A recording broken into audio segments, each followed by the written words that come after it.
fantastic. This is GT racing right now. He's got traction, he's got with the outside, both of them! Maloney! Oh, he's taken Anderson! Anderson's up top! Oh my god! Oh. Big crash! Oh my goodness, half the field's gonna get rolled! Six very close. These guys are want to make their way through the field very quickly. Oh, there we go! Oh no! That's massive! This is it! This is over! I can't believe this! Oh my god! God, what? Are you new to sim racing, or maybe a veteran struggling to reach the next level? Have you ever wondered how the aliens reach impressive lap times that seem impossible to achieve? If so, you're not alone. Most drivers reach a certain level and get stuck. But getting faster on track is easier than you think. VRS coaches are some of the best sim racers in the world and offer one-on-one driver skills training at affordable rates to help new drivers learn the basics and help experienced drivers break through to the next level. Are you ready to get faster and get off the iRacing roller coaster? If so, VRS one-on-one personal training is for you. If you've invested in your equipment, it might be time to invest in yourself. Just go to virtualracingschool.com and sign up for a 30, 60 or 90-minute session with one of our world-class coaches, and you'll learn exactly what to do for faster lap times and more podiums.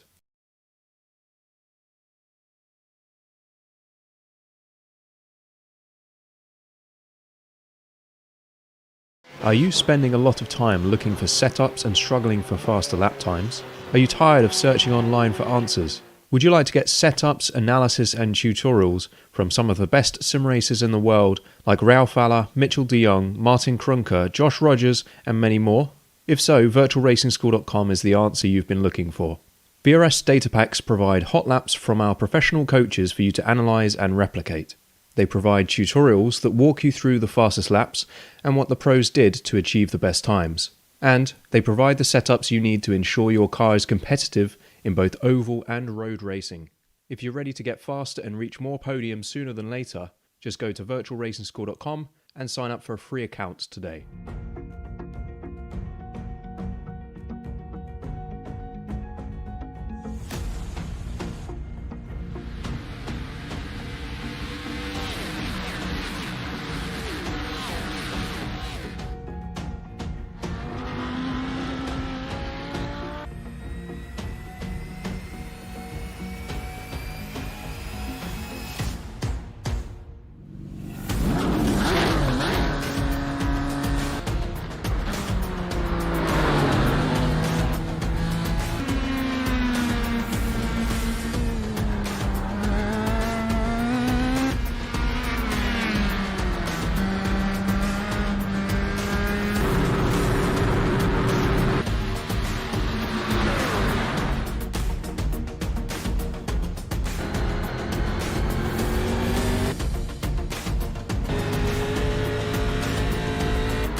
After 7 weeks of racing in some of the best racetracks and most iconic venues in Europe, we make the jump over the pond to the United States once again to the streets of Long Beach. This is the Virtual Racing School GT Sprint Series on the iRacing service, and we're proud to present it to you once again here on SimSpeed TV. 40 minutes of racing coming up in GT3 machinery, presented by myself, Reese Gardner, and Bradley Wingard alongside me in the commentary box.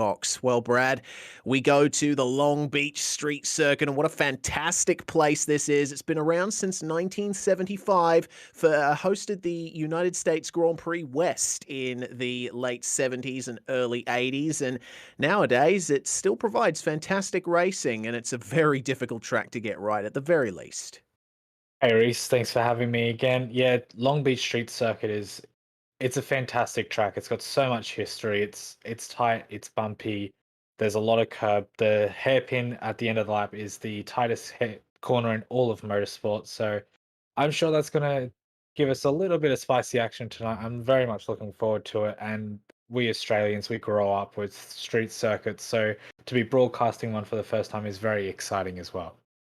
Yeah, certainly. That final hairpin, I think only the hotel hairpin at the Monaco Grand Prix can rival it. It's a very difficult end to the lap here at Long Beach. A very difficult start as well.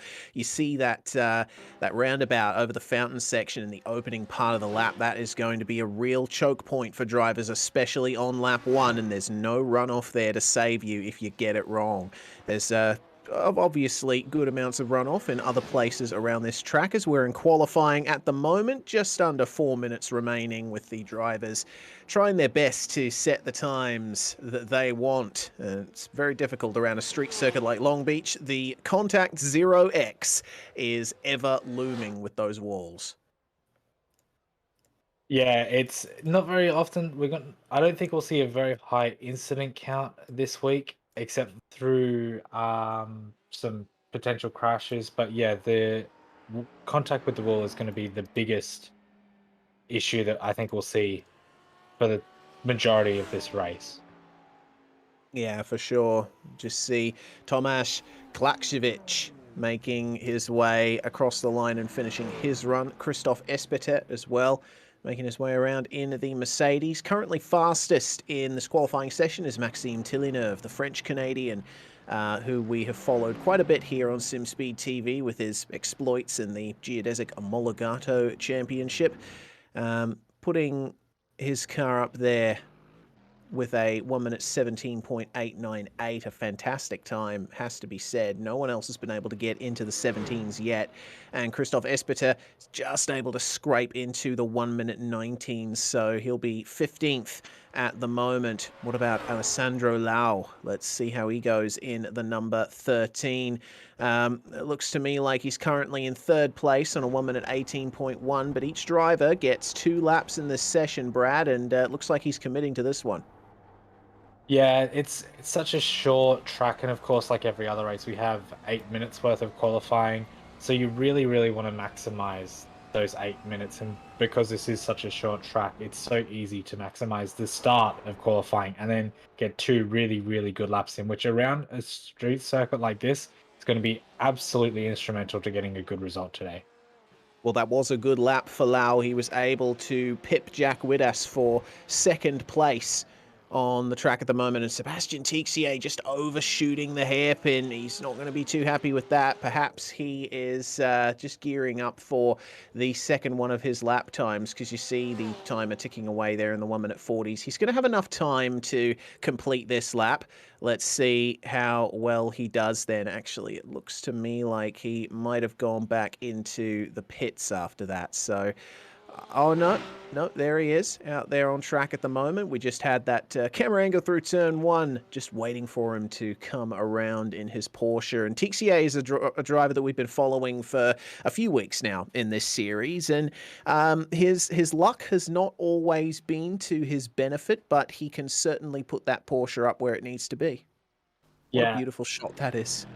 Yeah, that shot over the fountain is just fantastic. One of the iconic landmarks of this area of California and this track especially. So, and the track is so self-contained, but you have so many different elements of it in such a short space of time. And I think that's why drivers are drawn to this place. Like two really long straights, the fountain section, the hairpin, and a very bumpy middle section with those short shoots between corners it offers a little bit of track that suits all the different sorts of GT cars that we have in the sim, and it's just fantastic. Yes, indeed. In Long Beach, California, in the Southern California heat, but I'm sure Christoph Espeter is cool, calm, and collected in the Ben and Jerry's Mercedes, making his way out of the final hairpin. A bit of oversteer, and it looks like that's going to be the end of that lap for him. Clips the pit wall on the entry into the pits. And he could certainly have gone a bit better in that session by his standards, I suppose. But 15th, smack dab in the midfield, he can only go up from here. But it's going to be difficult on lap 1 around this racetrack. Well then, qualifying is over, and now we can have an opportunity to go through the starting grid for Virtual Racing School GT Sprint here at the Long Beach Street Circuit. Maxime Villeneuve, 1 minute 17.898 in his McLaren, I would presume, if not BMW. Alessandro Lau in the McLaren, putting himself on the front row there with Jack Widas and Renan Azaredo in third and fourth. The third row taken up by Lucas Crumbier and Thiago Castro. 7th and 8th is going to be Jerome Sauve and Robert Van Vliet in 7th and 8th there, with the top 10 rounded out by Jakub Tiborek and Harry Foster. Tomasz Klaksiewicz and Mark Noski rounding out the top 12 there. Noski, another driver we've seen on SimSpeed before. Ben Hicks starts row 7 alongside Maxime Godino, Christopher Espeter in 15th, and Martin Alvisivo in 16th. Rico Zarelli in 17th, next to Oystein Herfjord in 18th. Daniel Weber and Robin Treto round out the top 20. Then we got Abraham Folzi, Lucas Biron, Sebastian Tixier, and Michael Reutmann, the last drivers to set times, with Ajay Costa and Jake Forster, 25th and 26th, to round out our field. And we did see briefly the strategy information up there on the screen. The drivers are going to have to take one pit stop here tonight in this 40-minute race between laps 5 and 25, an estimated 29 to 30 laps, depending on the pace of those McLarens out up the front. But the pit stops, Bradley, they're going to be difficult because, I mean, we saw with Espeter making his way into the pits in qualifying how difficult the pit entry is around here. Yeah, there is no pit entry line like we see at most tracks. It's just there's a hole in the wall and you have to try and hit it. And of course, the exit to the hairpin is on the left-hand side, but pit entry is on the right. So darting across to get that pit entry is going to it's dangerous. Like you think the gap's really big, but it's really not. And then even coming out of the hairpin, you're doing 120 k's an hour in the blink of an eye. So the pit strategy here is definitely going to spice the race up, I reckon. I'm really looking forward to watching that. Yeah, we're going to have to keep an eye out for pit exit as well. We'll highlight that when drivers come round to it. Either way, we're making their way through the hairpin, and the drivers will probably form up in the mid to back of the field, but Maxime Villeneuve has absolutely streaked away out in front in the top 4, top 5, single file, making their way down to turn 1. So it's a McLaren 1-2. It's Villeneuve and Lau on their way down to turn 1, and through they will come as the walls loom very close here at Long Beach, following the Lamborghini of Renan Azaredo. He is having to fend off against Lucas Crumbier and Thiago Castro as they make their way through the fountain section, this very tight section of racetrack on the public roads here in Long Beach. Then we've got a bit of a straight here down to the tight left-hander, making your way to the back half of the circuit. A little bit of a rise, and then try your best to keep it straight under braking. Maxime Villeneuve making his way through nicely as there's a pass there in the midfield. One Porsche getting by another. Looks like it's Jakub Tiborek and Harry Foster who are going side by side into these right angle turns. It is possible to make passes here at Long Beach. The track is nice and wide in that section, but goodness me, it takes a lot of trust between drivers to make it work. Yeah, that's absolutely right. It's not quite like a Gold Coast or a Monaco where it's, 2.5 lanes of traffic. The track here is nice and wide, and these are big American roads as well. So, yeah, it's a street circuit, but there are plenty of passing opportunities. But Surprisingly, I don't want to talk too soon, but I think we made it a lap without incident, and it's very close at the back of the pack with a little bump and shove through the hairpin. But otherwise, we made it through the first lap cleanly, which is not quite what I was expecting when we jumped on today. Yeah, I wasn't expecting that either. You know, you would expect carnage at a track like Long Beach in official racing, but the drivers have done a very good job of keeping it nice and clean here in the opening lap or so. So now the story of the race moves on to who can make the crucial moves, who's going to blink first on the pit strategy, who's going to try and run long. That is the deal that we have here in VRS GT as Harry Foster continuing to fend off here, Jakob Tiberek behind, but Robert Van Vliet is the Porsche in front of him who's going defensive, and Foster saw an opportunity there at the inside, but it's blocked by Van Vliet, and he has to lift out of it a bit later on the brakes, going to try and force the issue here through the right-hander. You can use all that curb on the inside as there's contact between them, and Van Vliet shuffled out of the way. And that allows Jakob Tiberek by, and I don't think Van Vliet is going to be too happy with that. It was some very close quarters racing, and it went a bit overboard. Yeah, it's very easy to do that in close racing such as GT3 and on a track like this, especially through those last three corners. It's outside becomes inside, and you can't be hung out to dry because it messes up the run through the hairpin. Little bit of argy-bargy. Thankfully, everyone's still pointing the right way, but I don't think you'd want to get much closer than that through that section of racetrack because it's hard enough as it is, let alone going side by side and making contact with someone. Absolutely, and you know what that's done? It's brought the three drivers behind into contention with this Porsche trio. They got the Lamborghini of Tomasz Klakskiewicz, along with Mark Noski and Maxence Godino in the McLaren. So let's see if these three Porsches can try and streak away, have their own little battle as Foster takes the direct line across. Down at the back stretch once again is, McLaren in the wall. Looks like that was Maxence Godino.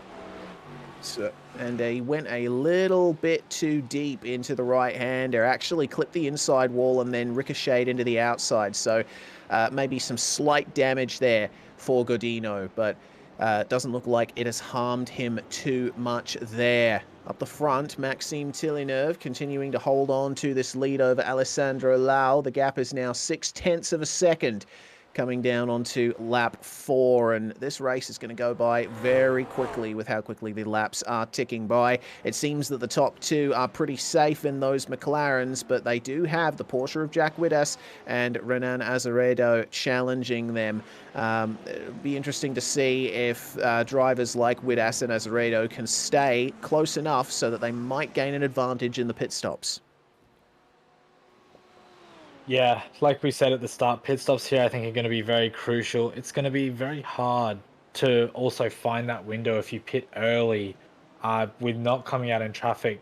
But at the same time, I think pitting early, if you're somewhere like Alessandro Lau in second place, that might be a smart move. But then it's a really big gamble because the pit lane times we've seen are, about 30 seconds at some tracks, maybe 40. Long Beach it's a pretty big pit lane. The front straight from last corner to first corner is 1.1 kilometers long, and most of that is pit lane. So that's going to drop you a fair way down the order, and you either have to pit early as you can to come out behind the cars at the tail, or push as fast as you can to make that gap, because there's not much room for a mistake here because of the type of racing that a street circuit produces. Yeah, indeed. We're seeing some of that racing at the moment with Lau held up behind Villeneuve in the first sector. Passing opportunities are sparse in the opening section of this track. So the two McLarens, it looks like, have well and truly broken away from everyone else now. And it looks like Widas and Azeredo are going to be close for third as we see the live gap there. Our leaders making their way through the left-hander. Then you have Widas and Azeredo, then Crambier and Castro behind them. So, wondering if a move is being sized up here by Alessandro Lau. He was maybe just under 0.2 off Villeneuve over one lap in qualifying, but with the straights, down the back and front halves of the circuit, there is an opportunity for some draft, which, you know, not only can he use that to jet up behind Villeneuve and pass him, but he could also potentially save some fuel too, which would minimize his pit stop time.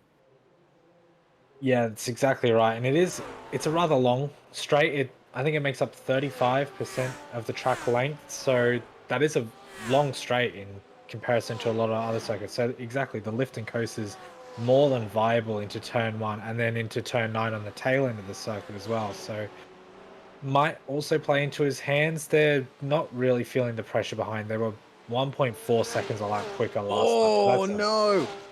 Mark Noski and Tomasz Klatschkevich coming together at the first turn, and that's created a traffic jam, a big pile up in the midfield here.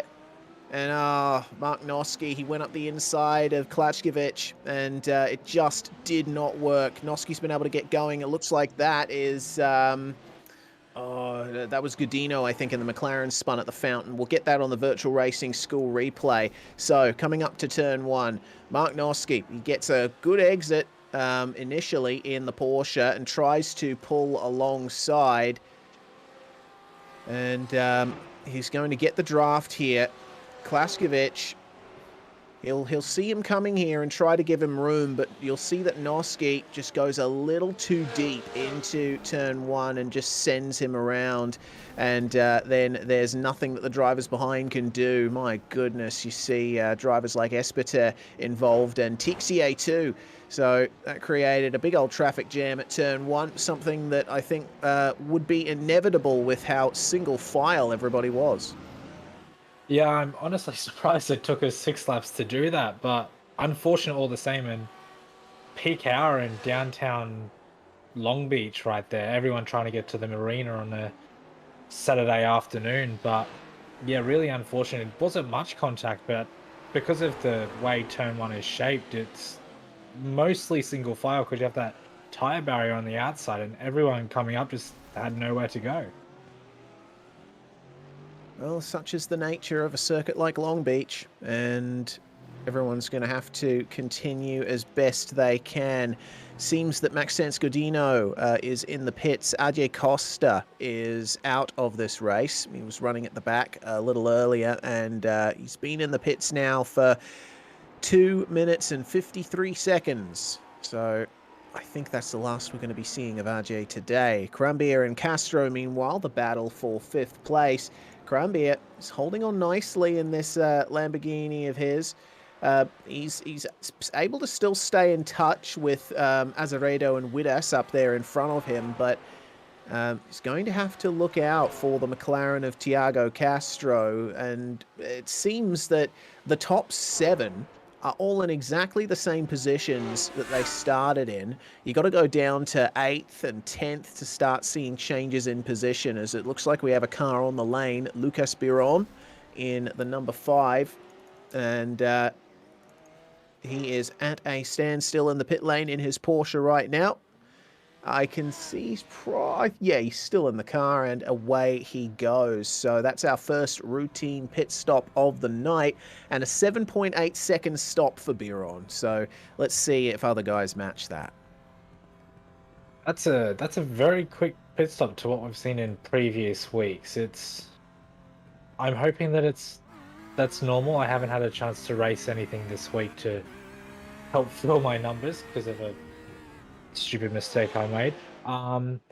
But yeah, compared to the 8.5, 9.5 second stops that we've seen in previous weeks, it's very quick. But I'm hoping that's because through like the hairpin, for example, you're trail braking, but a lot of coasting around there to get the turn done. So maybe that's helping these guys save a lot of fuel, so they're taking shorter stops. But I guess we'll find out. I guess we will, as the battle for the lead continues. Lau is just harassing Maxime Villeneuve here through the opening sector, and both of them pushing the limits when it comes to the curbs and the vegetation beside the track, what little there is there in the fountain section. But it's a good exit from Villeneuve out of turn 5, which is, I think, one of the most difficult corners on the track. It really widens out on exit, and it's very bumpy. So it's crucial that you get the power down efficiently, especially through this section as well. Your rhythm through this piece of racetrack can define your entire lap, and it seems that Maxime Villeneuve has nailed it. Unfortunately for him, so has Leo as they make their way down to the final sector. And it seems like there's no chance of the likes of Widas catching them up now, because they're in their own world here. These two, they've managed to get out there in front and keep up that magnificent pace of theirs. Meanwhile, Widas here has his hands full with Renan Azeredo, who we ride on board with in the Lamborghini. Yeah, that Lamborghini is just an absolute beast of a car. The sounds are incredible. The shift sound is incredible. It's so well balanced. So many drivers this week, I think more than previous weeks, are driving the mid-engine cars just because they have the stability of the bumps on a street circuit. I think of the 26 cars we have, 3 of them are in Mercedes and everything else is a mid-engine car. And I don't think there's anything wrong with the balance of performance. I just think it's the natural balance of the mid-engine cars that is why people are choosing them this week. The McLaren is outshining itself again, and the Lamborghini is just a pleasure to ride on board with around any circuit. I would agree on that for sure. As we check out down the back stretch, chasing down the McLaren through the back end of the circuit. Alessandro Lau on Maxime Villeneuve, and you see that Maxime, he goes a little bit wider out of the hairpin. That does kind of compromise him on the initial acceleration phase, but he's able to carry a bit more momentum out of the corner, in a sort of backwards kind of way. Able to get a slightly better run down the straight due to being able to get onto full throttle a little earlier. So that's part of, I think, what's keeping him in front of Alessandro Leo here. That and his very direct lines in the fountain section. He's just able to take enough out of that car and its tyres without scrubbing them, understeering into the wall. Crambier and Salve, Vliet and Alvicio. This is the battle for 10th, and Van Vliet, we saw a bit earlier, shuffled around in the battle with Harry Foster and Jakob Tiborek, but now seems that he's in his own tiny little gap versus Alvicio, the Australian, and we'll see how that one goes. Nothing at all wrong with a little bit of space around a track like this. Rhythm is absolutely everything when it's either you're on the racetrack or you're in the fence. There's no real margin for error, so being in your own little bubble is not all bad. I was just riding on board with Alessandro Lau for a lap, and I think he might be lifting into turn 1 and turn 9 behind Maxime Villeneuve. So maybe some fuel strategy working in there. Maybe he's just playing it safe because you don't really want to think, oh yeah, I'm fine here, and then just absolutely balls up your braking marker. So yeah. Bit of both strategies going on there, but there was a definite lift and coast going into turn 1 and for about 200 feet. So it's a pretty big lift, and he's not really losing any time. So ball is now in Villeneuve's court, I guess. Indeed it is, and the ball for Michael Reutemann is in the pit lane. Second driver to come in for a stop so far this race. We saw him battling with Mark Noski just before we were riding around with them, before we switched to the leaders, and Reutemann through the pits, and it's an 8.1 by the overlay timing on the box. So again, it seems like these pit stops are pretty short compared to what we've seen before, Brad, and maybe part of that, I mean, not only I think just, the long front stretch here at Long Beach, yes, you do use up a lot of fuel through it, but largely around this circuit, you are braking and turning all the time, and apart from those two straights, there's not much full throttle running around here, so that might be another reason why drivers are able to get these quick pit stops. They're just not using as much fuel as they would be otherwise. Yeah, that's absolutely it, and I think that's kind of what we predicted would happen. Is that's the nature of a street circuit. It's so easy to save fuel just because it's so point and shoot rather than, I mean, it's a flowing track, but it's not traditionally flowing, and then there's also the fear factor of a concrete wall being inches away from you, which is making a lot of drivers come out of the throttle a little bit more than they probably would at, say, Monza, where there's plenty of runoff. But yeah, it's throwing up a lot of really good battles still, which is good. We've only really had that one incident on lap 6 as well, so the field is a bit stretched out. A lot of that is due to that incident, but mostly it's pretty well confined to a small section of track though. Yeah, it does seem that way, and one of the battles that's continuing to rage on is this one, Widas and Azeredo. Which of these guys decides to blink first? Does either of them elect to come into the pits this time round? No, they missed the opening there on the right-hand side for the drivers going around the track. Azeredo seems to be keeping up some consistent pressure there on Widas as we check out the hairpin, see if anyone else decides to peel into the pit lane. It seems that everyone's avoiding it for now, so the likes of Lucas Biron and Michael Reitman are outliers at the moment. Looks like the majority of drivers, they'll either be coming in for their stop in the next couple of minutes, try and split the race 50-50. If they don't, we can be pretty much guaranteed that they'll try and go as long as possible.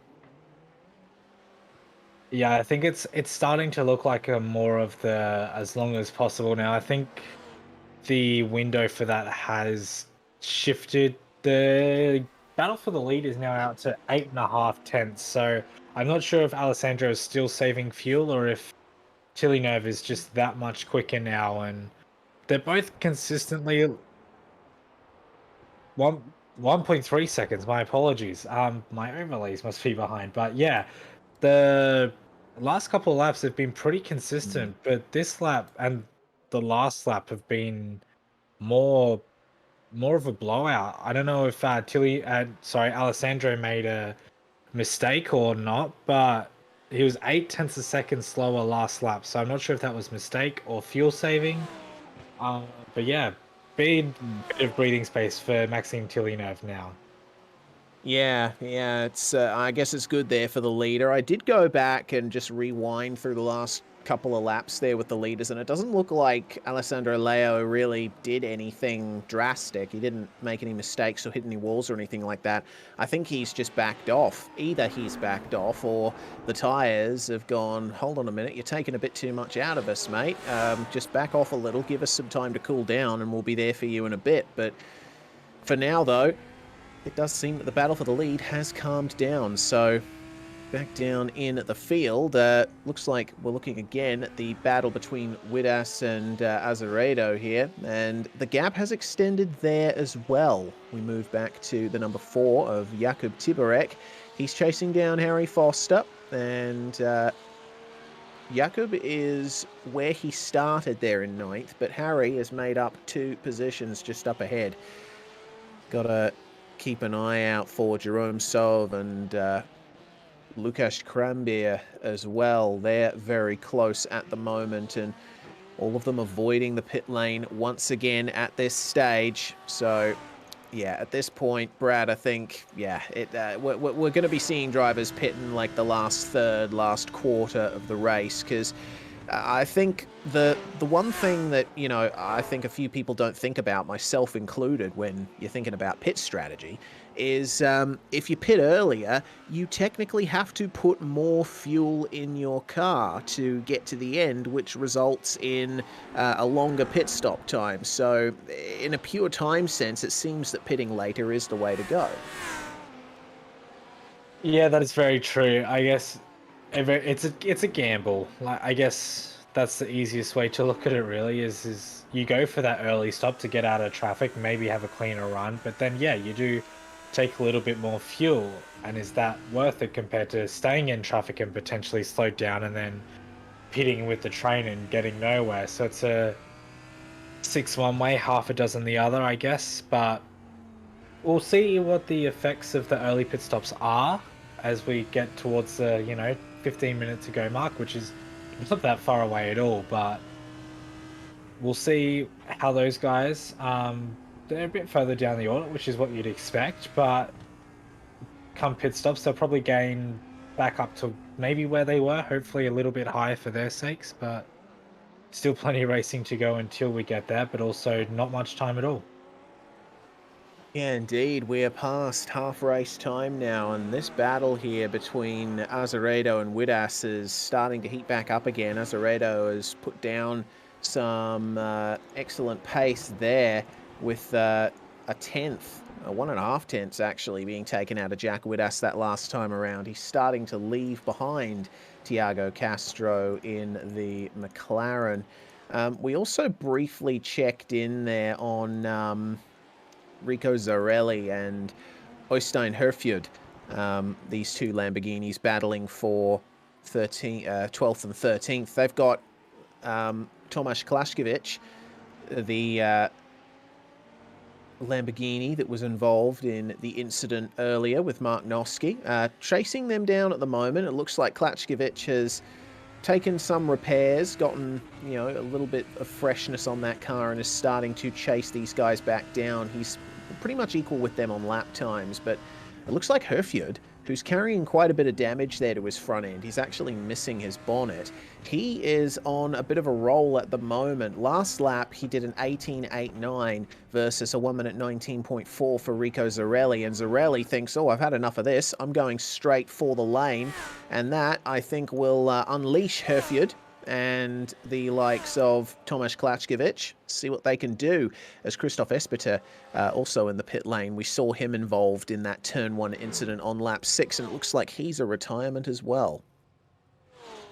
Yeah, he's been in the lane for quite a while. I don't quite think he'll get out for the end of the race. I'm sure he's trying, but he's still in the session as far as I've seen, so that's good. But that Mercedes is looking a little bit worse for wear. But Zarelli is on his way out now, and this is the thing with Long Beach. The pit exit is it doesn't shoot you straight out onto the racing line, but all you've got between you is you see the Porsche come up very quickly beside you is that little painted line, and if you put a little bit too much car on or over that curb, either exiting the pits or coming down the straight, that's a penalty or a slowdown, and that's pretty much race over. Like, it's not quite as difficult as, say, Austria's pit entry, but it is still a very, very fine line, and you're not exactly safe from cars coming down the main straight either.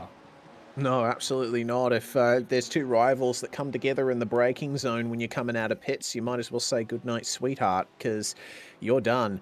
And another thing to note about that pit lane exit is that when you come out of it, the purple cone that iRacing uses to tell you, you know, this is where you can start blending onto the racetrack, that's basically in line with the apex of turn 1, so you have to take a really wide outside line through the first turn to get back onto the racing line. And, you know, it's understandable why they do that here at Long Beach. It is a very tight first turn, and you want to try and limit the amount of crossover of people, you know, coming out of the pits and people taking the normal racing line into turn 1, but it does create a bit of a dilemma for a driver making their way out of the pits, because they've got to be careful about how much they slow down for that first turn. Seems like no drivers have suffered that issue so far, though, so play on, business as usual. Here's Robin Treto chasing down Jake Forster, and Forster, currently the biggest mover in the field. He is up 11 positions from where he started. I think he was one of the drivers who got a bit luckier with the incident on lap 6, able to drive right through it. As it looks like Robert Van Vliet has made his way into the pits now, and I guess, Brad, we can expect this to be again in the 7 to 9 second bracket for times.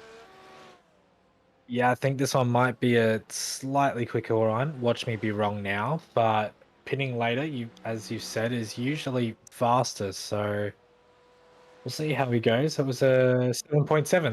That was a very quick stop. I didn't give a commentary's curse, so that's a first. But yeah, so now we see those quick pit stops coming in. God, that's a mouthful. Try and say that fast 3 times. But we are now on lap 20, so not long to go until final roll call. We have 11 minutes and 18 seconds to go in this race, plus 1 lap. So it's wait, sorry. Yeah, no, I think I was right, unless I got that wrong. But yeah, so final pit stops are 2-3 laps away, or four laps away. So this is going to be very, very busy down that main straight very shortly. Yeah, pit lane going to be a hive of activity pretty soon, and Van Vliet has rejoined there in 20th position. So a bit more work for him to do towards the end, and he's probably thinking were it not for Harry Foster, he'd probably be a few positions higher than that. Either way, that is how it is, and you have to see the race through to the end, otherwise no iRating for you, mate. Let's check in down the front straight. It is Mercedes versus Porsche here. That is Jake Forster and Robin Tretto continuing their fight. And as these guys are on lap 21, once they come to the... Oh, no. That's a problem there for Forster. He's gone into the wall on the exit of turn 1, and now he's carrying a bit of damage to his right-hand side. So Mr. Tretto might smell some blood here.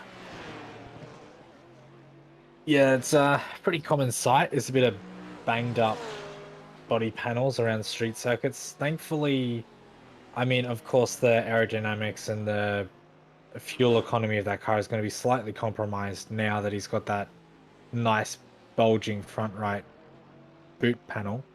Hood panel, sorry, what am I talking about? But thankfully around a circle like this, the top speed's pretty negligible, so it doesn't affect him too much, but still that is something that you'll see out of the corner of your eye while you're driving and think, well, if I have a bad result, is this why? As he runs wide through turn 10, really compromises his run through the hairpin.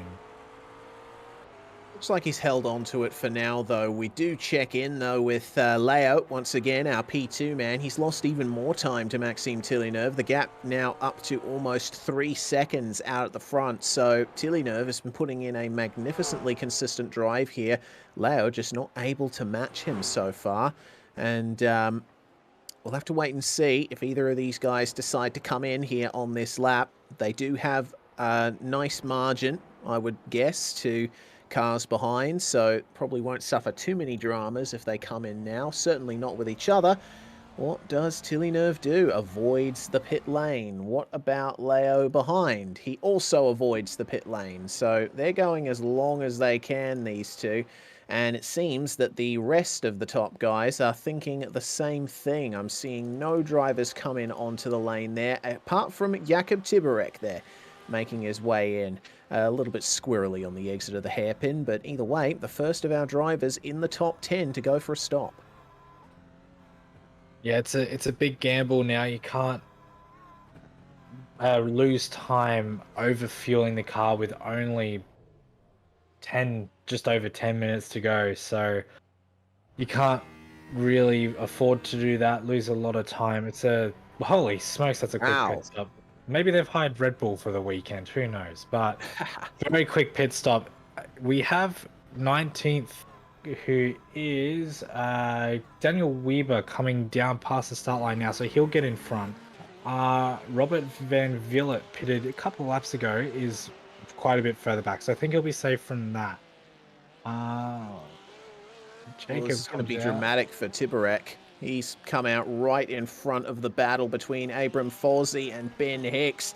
And these two are pushing each other hard into the braking zone. They've just got a car that's come out of the pits in front of them. So this might change the face of this battle. We'll have to wait and see, though, as they got Daniel Weber there as well with them that you mentioned, Brad.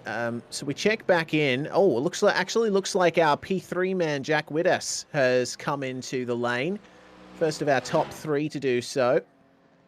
So let's see then how quick this pit stop is. It was a mighty quick pit stop for Jakob Tiborek. Jack Widders also in the Porsche. Let's see how well he does here. Had a standstill in the lane, a slight bit of banking here on Shoreline Drive, and he is away. Another quick stop time there, under 7 seconds. So it seems that the Porsches at least have it down pat. Yeah, the pit stops here are astronomically quicker than at a lot of other racetracks. So, like, cone to cone time is still very similar, around 40 seconds. But the stop time is it's 1.5 seconds, 2 seconds quicker than we've seen at Red Bull Ring and Snetterton and Spa as well. So lightning times, and I guess that compensates for the percentage-wise longer pit lane that we have here. But either way, it's making these stops very quick, and they're not losing much time at all.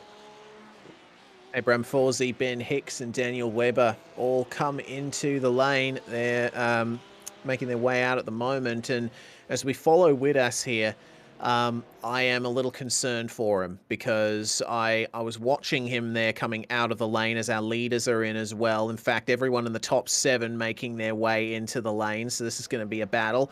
Jack Widas actually turned onto the racetrack a little tiny bit before the purple cone line, so I don't know if he's going to have a penalty coming his way.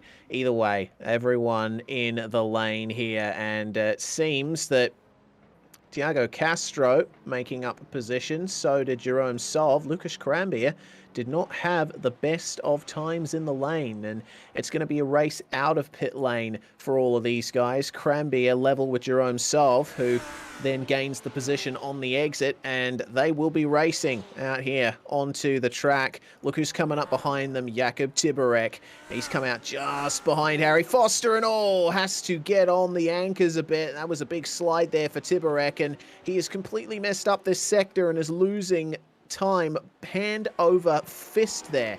My goodness.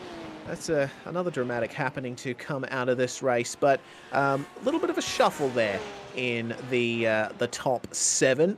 Harry Foster now looking at Lucas Crambier for position. Yeah, if you want moves done, this is the time to do it. You don't want to be that last lap hero that ruins it for everyone. Couple of laps to go is usually the preferred place. I think it seems a little bit less chaotic if you do it with, I mean, there's still probably 4 laps running, I reckon. But still, you don't want to be that last lap hero. So 2 to go maybe into turn 1 if you can. Gives him a lap and a half of defending, which is, quite easy around here, even with something with as much grip as these cars. But Maxime Tillynerve gained a lot of time through the pit cycle. He was pretty much coming out of turn 4 as Alessandro Lau went through the not waterfall, the fountain corner, sorry. So yeah, he gained a lot through that section, but the battles through the trail of the top 10 are not looking like they're going to give up anytime soon. They are bumper to bumper, line astern, from 6th place down to 9th. So this is going to be a very exciting finish for those tail end positions. Indeed it will, and on the subject of the leaders and the lead gap, I just looked at the stop times there for Tillynerve and Leo.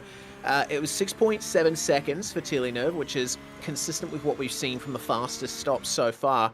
Alessandro Leo, 9 seconds stopped in the box. So evidently he overfueled it, didn't need to take that much fuel, and that has cost him.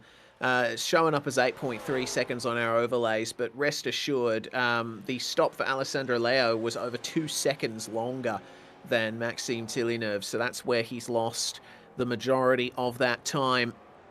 It's a bit of a shame there, because these two were pushing each other especially well at the start, and I was looking forward to having a great lead battle on our hands, but it's okay. We have a whole field of cars to look at battles in here at Long Beach, and you see here, coming down the front stretch, Lucas Biron. Oh my goodness.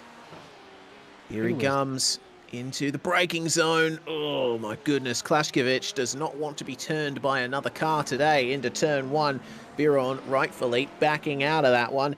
Biron is the biggest mover in the field now, meanwhile, up 9 positions from where he started, and that first scheduled pit stop that he took, the earliest of everyone, is I think what's helped him to do that. He's had a lot of running in clear air, which has allowed him to gain that time back. That gamble's definitely paid off, gain that much time through the middle part of this race, and I don't know what's more exciting, that battle for 12th, 13th, 14th, or the battle for 7, 8, and 9. They'd been going too wide into turn 4 and nearly went too wide into turn 5, which was an awful idea, but wherever you look, there's close battles, and even 21, 2, and 3 are close on track as well. So it's not over yet for a lot of these guys. The lead battle might be over and done with, but these guys are all trying to get that extra spot, those extra points, that extra bit of iRating, and they're not going to rest on their laurels and say, "Oh yeah, hey, that's pretty good. I'll take that." No, no, they want 7th. They all want 7th, but only one of them can have it, and it's intense. They've been at this gap for well, pretty much before the pit cycles, so it's not much has changed, and I'm hoping they haven't been out being frustrated by it, and that pit cycle's been able to refresh them for a couple of laps, because they only need a couple of laps, and they're going right down to the wire with this one. Absolutely. It's a fantastic battle between those three of Crumbeer, Foster, and Tiborek as we check in a little bit further back, 13th and 14th, Biron and Herfjord. And Biron, I should clarify, he's not had the best of races. I think the main reason he came in so early was for that for an incident that happened out on track. He did start in the top 5, but it's been good of him to be able to gain back those positions down to 13th as another battle for 18th and 19th, Treto and Forster. These guys were the other way around, as that's Sebastian Tixier sneaking up the inside of Forster at the hairpin, and Forster getting turned around. I think a little bit of rear-end contact from the Porsche of Tixier, and that was unrecoverable once the traction control ticked in. So, man, Tixier, I don't know how he's going to feel about that, but I'm sure that we'd all be aware of how Jake Forster feels about that one. Yeah, that was a very unfortunate incident. Thankfully, at the slowest part of the track, I'm pretty sure it's the slowest part of the track. I think it's still faster than the hairpin at the fountain corners, but still, yeah, these cars do have traction control, like you said, but they do also not like it when you use it too much in those circumstances. At the same time as that incident, we also had an incident in turn 1 between Cranbeer and Harry Foster. Harry Foster going for a move down the inside, and Cranbeer just getting fed into the tire barrier on the outside, and he's lost a lot of time from that. There was no contact. It was just a little bit, not enough room left on corner exit for Cranbeer, and he's still in 9th, but he has dropped a lot of time on that battle for 7th place that we were watching just before. Yeah, so that was the move there. Solve and Forster still fighting away. It seems that Tiborek and Cranbeer not been able to leave each other alone in the last lap or so. Of course, you mentioned Brad Cranbeer getting fed into the barrier, which unfortunately we weren't able to catch, but let's see what Cranbeer can do here down the back straight on Tiborek. Very entertaining battle this has been, and I think it's a shame that they're not all together in a threesome as they were before. But a little bit of a look for the Lamborghini. It's not going to work this time around. Clock goes 3-2-1-0, and Maxime Tillynerve has already crossed the line, so it's going to be the final lap here at Long Beach for our leader. And I got to say, fantastic drive here from Maxime. He's kept it consistent, kept it out in front and clean the whole time, and I wouldn't be surprised if he comes home here in that first position. Jack Widdas, meanwhile, is back onto pit lane. He's gone for another stop, and that has put him completely out of contention for a podium position, as, my goodness, that's Tiborek in the wall at turn 1. Has he had a coming together with Lucas Cranbeer? We'll have to have a look at that. It actually looks to me like Tiborek lost it on his own coming into the first turn. We'll go to it on the Virtual Racing School replay, and yeah, you're going to see it right here. So Tiborek across the line with Cranbeer behind, and coming up to the braking zone for turn 1, things seem pretty stable, and you're not going to see anything go wrong until they get to the turn-in point. Maybe Tiborek was psyched out a bit by that move, but either way, the rear end went and he just sailed past the apex and straight on into the wall. Fortunately, no other cars involved in that. Yeah, thankfully there was only the two of them, and there was Oh. enough of a gap between the two. But Tilly Nerve has won, by the way. yes, he did.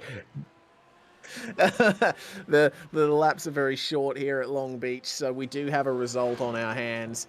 It is Villeneuve, Lau, and Azeredo, our top three. Tiago Castro comes home in fourth with Jerome Solve. In fifth, Harry Foster is going to make it P6 there in the Porsche, making up 4 positions. Fantastic stuff there from him. But my goodness, that was that race had its fair share of chaos, didn't it? It did. It wasn't quite as much as I thought it would be, which, you know, that's good. That's good. It means everyone had a nice, clean race for the most part. There are only 3 incidences. 4 incidences, which at 40 minutes at Long Beach, that's pretty good. I think Jack Wittes did cut that pit exit a little bit too tight, and that's why he had to go through the pits again. But I don't think it would have been an incident limit, because getting incidents around here is very difficult, and usually if you do, that's race over. So I think that was definitely a drive-through for an unsafe pit exit on that one. Righto. Well, I think if it was a drive-through, then he wouldn't have been allowed to stop. But either way, it's going to be a little bit of a mystery. But here are the race results. Maxime Villeneuve and Alessandro Lau battling with each other all race. 1.7 at the end of it.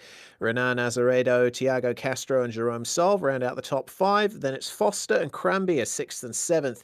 Jakub Tiborek, he could have been 7th were it not for that mistake in turn 1. Martin Alvizio and Ostein Herfjord rounding out the top 10. Rico Zarelli in 11th, up from 17th. Not a bad result for him. Mark Nosk finishing where he started in 12th. Jack Wittes after that late drive through, down 10 spots in 13th. Robert Van Vliet in 14th. Michael Reutmann, Robin Trato, Sebastian Tixer after that incident at the hairpin finishes 17th, in front of Ben Hicks in 18th. Abraham Forsey in 19th, and Daniel Webber in 20th. Last car to finish on the lead lap was Tomasz Klaskevich, and it was not a good race for him. He could have been fighting for the top 10 were it not for the incidents that he suffered. Lucas Biron a lap down, Jake Forster 2 laps down, Christoph Espeter, Maxence Godino, and Ajay Costa are our retirements from this one. So now that brings to an end proceedings for the racing here at Long Beach. And I tell you what, I'm looking forward to where we're going next up, because my goodness, it's going to be an interesting one. Next week, we are going to be racing at Summit Point, and what a fantastic place to race cars in Rookie Series at the very least. How are the GT3 cars going to handle it? Such a short track.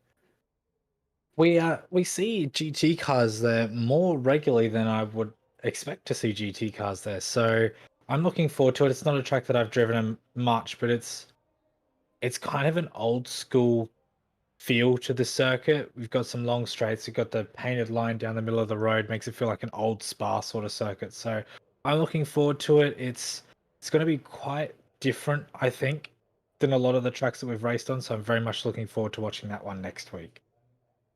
As am I, and we hope you are too, watching around the world on YouTube, Facebook, Twitch, and Twitter. We'll hopefully see you next Saturday, this very time next week.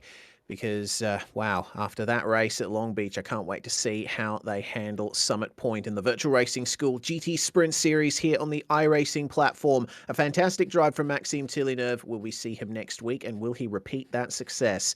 We'll find out. I'm Reese Gardner. It was Bradley Wingard alongside me in the comms box, and Scott Fountain on production tonight. From all of us at SimSpeed TV, we say thank you for watching, and we'll see you next time.